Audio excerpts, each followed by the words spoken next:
Bugün siz bilen diydarlaş nasip kıldı. En muhimi İstanbul'damız.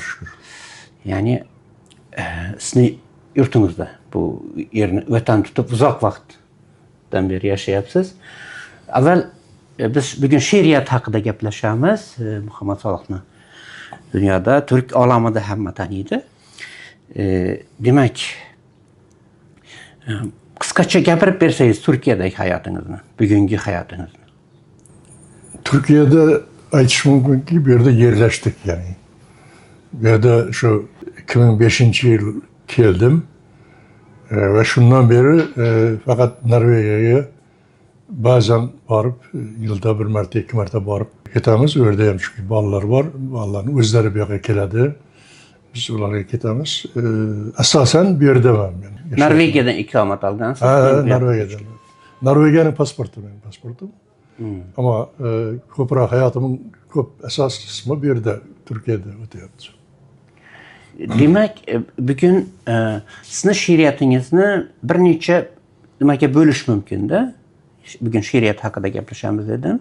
Yani Akko'ylaklar davri bor-da o'zbek she'riyatini. Bir boshqacha biz sevgan, biz o'sha pov etib yongan davrda, o'sha davrdan boshlasak, ya'ni moziga qaytib. O'sha she'rlaringizga masalan kichkina to'rtliklar, modern shakldagi she'rlarni yaratilishiga nimalar turtki bo'ldi? Bir qayerdan oziqlandingizda masalan?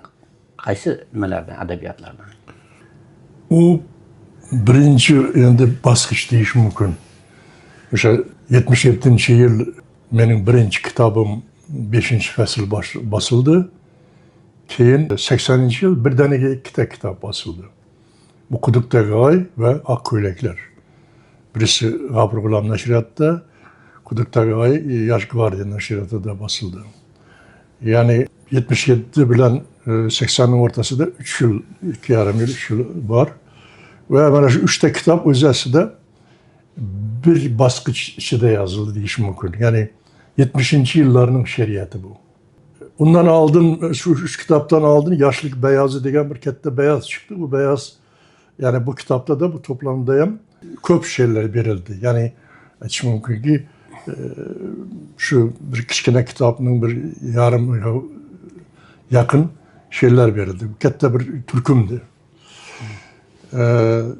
Buların hammasi o'sha Yoshlik Beyozi va 3 ta kitob o'sha birinchi bosqichning mahsullari deyish mumkin. Ularning endi ijtimoiy ma'noda, mental ma'noda turtkusini agar aytadigan bo'lsak, o'sha paytdagi ya'ni Sovet davrining o'sha nimasi atamasi o'sha turg'unlik davri deb atalar edi. O'sha turg'unlik davrining mahsullari ama turg'unlikka qarshi bir reaksiya edi u. O'sha. Yani 70-yillar she'riyatini oladigan bo'lsak, o'sha yerda Muhammad Yusufning she'rlari ham 70-yillarga taalluqli. Yana kim qaysidir Baratboy Yo'q, Muhammad Yusuf keyingi yillar. Masalan Baratboy Qabulni olaylik yoki boshqa bir she'r. Sermahsul ijodkorlar bo'lgan, masalan, tinimsiz sonetlar yozgan, masalan, Nigilis shoirlar bo'lgan. Siz boshqacha she'r yozgansiz-da. O'sha konjunkturadan boshqacha 70-yillar. Konjunkturaga diametral qarshi tarafdan men yozdim. Turg'unlikka qarshi yozilgan she'rlar. Arif ma'rif shunday deyish mumkin. Bu narsani shunday ifodalash mumkin. Turg'unlikka qarshi isyon deyish mumkin. Lekin bir isyon qilib bir baqiroq bir she'riyatim yo'q meni, she'rim yo'q. Tabiat haqida, insonlarning o'sha sevgi haqida va boshqa insonlarning o'sha kechinmalari, normal bir insonning, normal bir o'sha paytdagi 30 yoshlik, 25 yoshlik o'sha yosh yigitning kechinmalari. Ama isyon derken o'sha hissiyotning turg'unligiga qarshi bir isyon deyish mumkin. Ya'ni zihniy isyon. Masalan, Barat Boyqabulovni mana eslatdingiz. Barat Boyqabulov endi juda o'sha ko'p yozganlarning yorqin bir vakili u.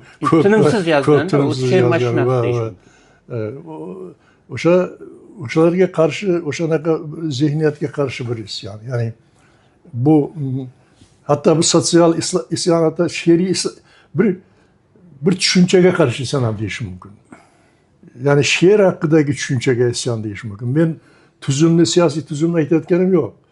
Özü ama keyin qarab ko'rsangiz o'sha siyasi tüzümge ham qarshi isyon aslida o'sha sotsial ma'no ham kelib chiqadi. O'sha lirik kechinmalarning suratini umumlashtirganda umuman o'sha paytdagi yashash tarziga qarshi bir isyon.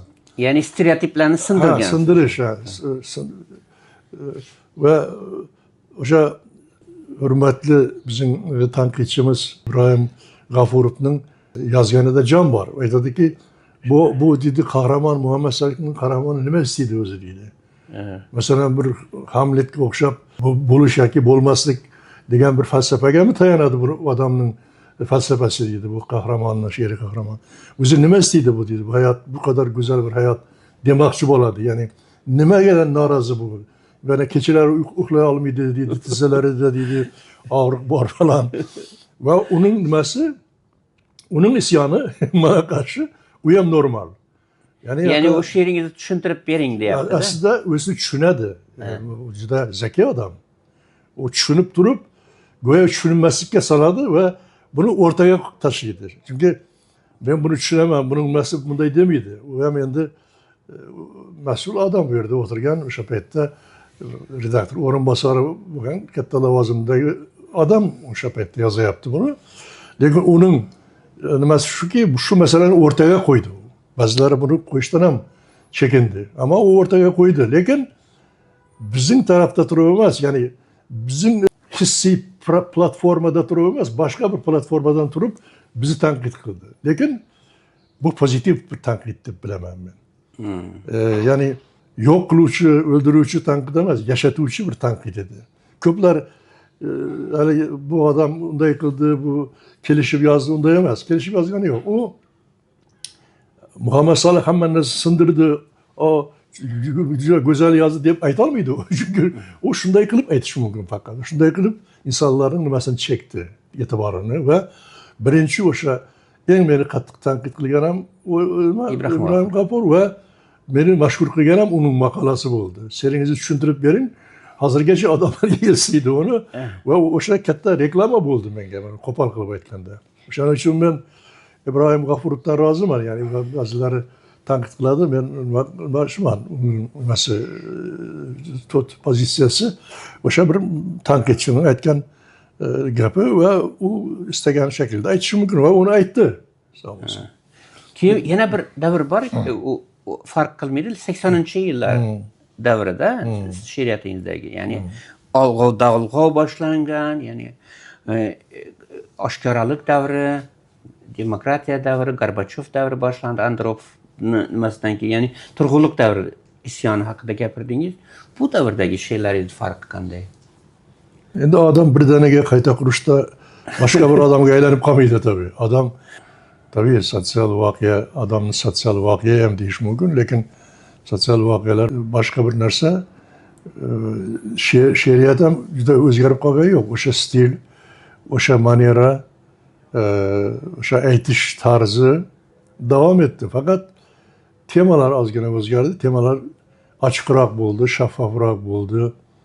Ya'ni haligi oshkoralik davrining aytganidek oshkora bo'ldi. Ya'ni ko'p narsa o'rtaga chiqdi.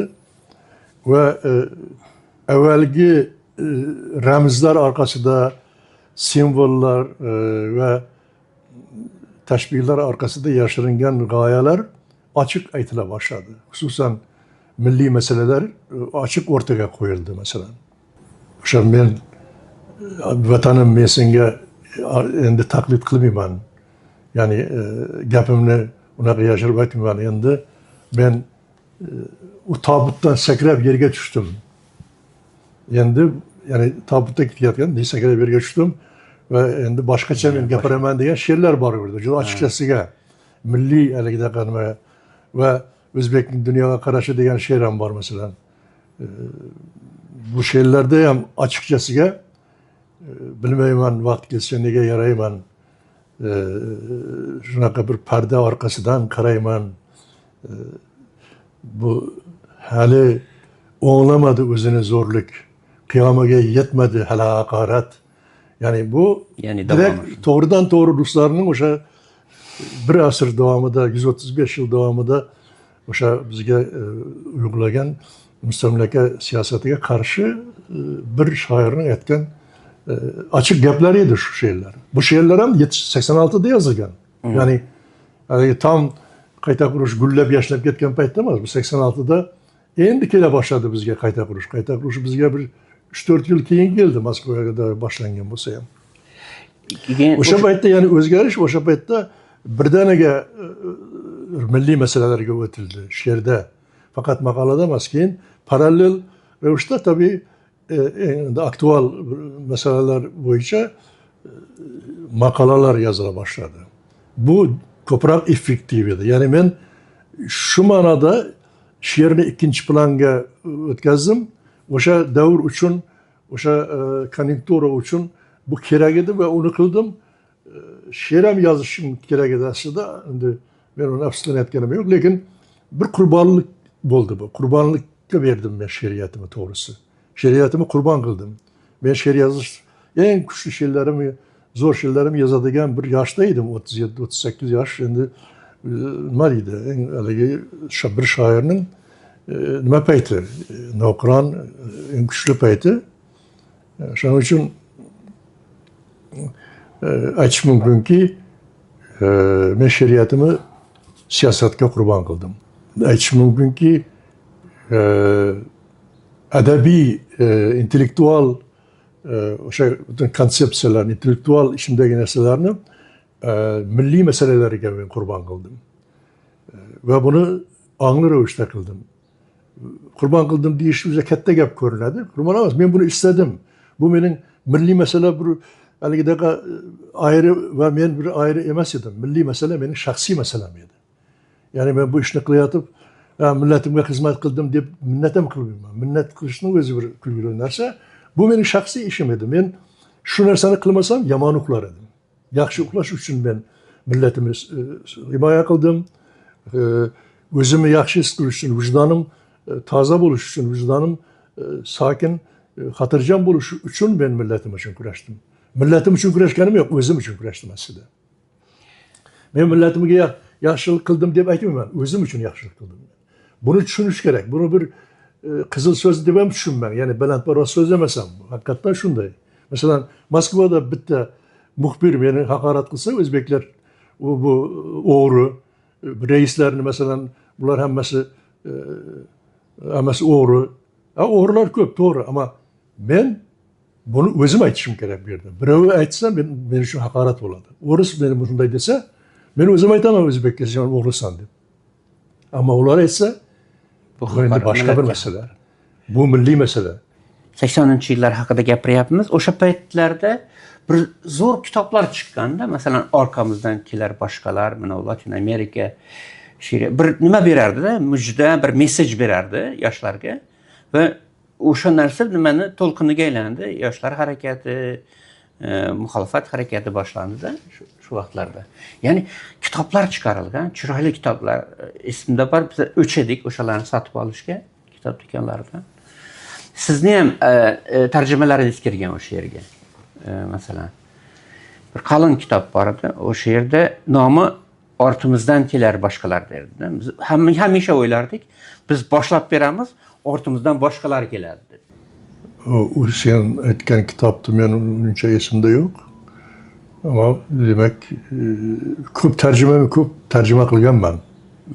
O'sha ichidagi nimalarda nimalaringiz bor edi? Hozir o'sha 13 jild kulliyat bosildi bizim kitoblar. O'shani 2 jildi tarjima. Masalan, 2 jild, katta jild. Bittasi Türk edebiyatı, ikincisi Avrupa edebiyatı. 2 jild.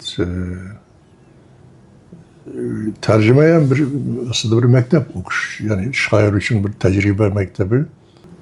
Bu halkımız için ham kerak tercüme. Yani başka bir edebiyatının o'sha nimadagi bizim o'zimizning tildagi inikasi xalqning zehniyatini, adabiy zavqini, adabiy nima deydi, didini tarbiyalaydi.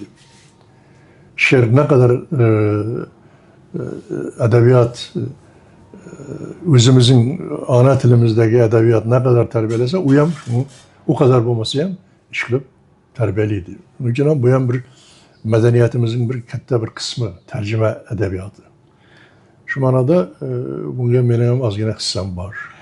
Nima uchun aytdim bu fikrlarni? O'sha paytda siz ko'p tarjima qilgansiz, lekin bugungi kunda o'sha tarjimalardan sizni mualliflik nimangiz olib tashlanyapti-da. Men tendensiya deb qabul qildim.